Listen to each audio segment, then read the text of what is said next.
go ahead and walk. This is my client who has a very rigid pelvis secondary to a fall. And there's no transverse plane motion in her pelvis. And go ahead and come back.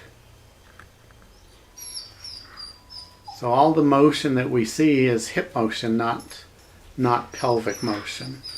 So let's have you lie on your back on the table now, please.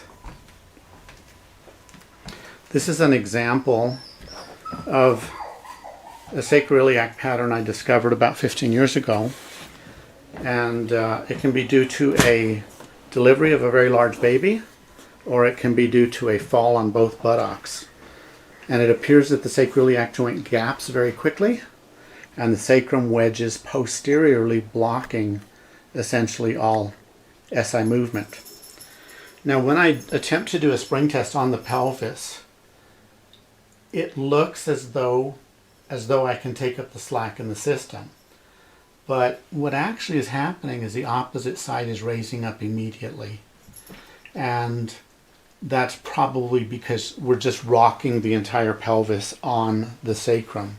And the same phenomenon happens on the other side.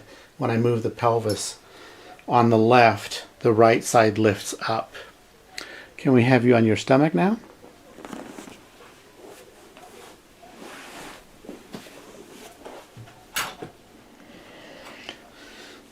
The sacrum does appear posterior, so this is the PSIS, and this is the sacrum, and you can see that there's a distinct posterior relationship of the sacrum to the PSIS, and I'm pushing with equal force.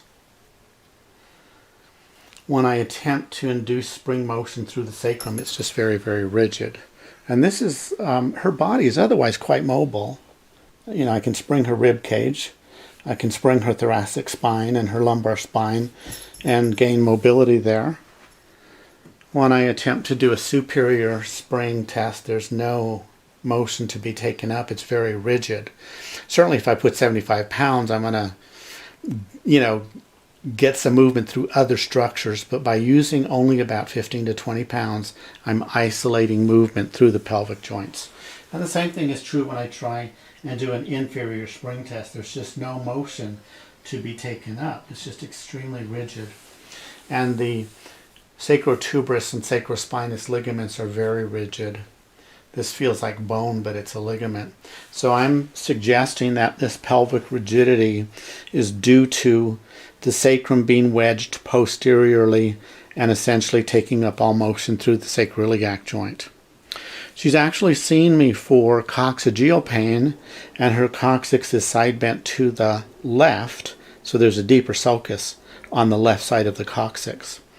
But we also found this posterior wedging of the sacrum, so we're going to treat the entire structure, and I'll show you the response to treatment. But it's there's nothing in the body of literature on sacroiliac joint dysfunction to describe this. I have a couple of YouTube videos and do teach workshops and cover it in my workshops in distance learning, but otherwise it's not very well understood. So I'm going to stop here.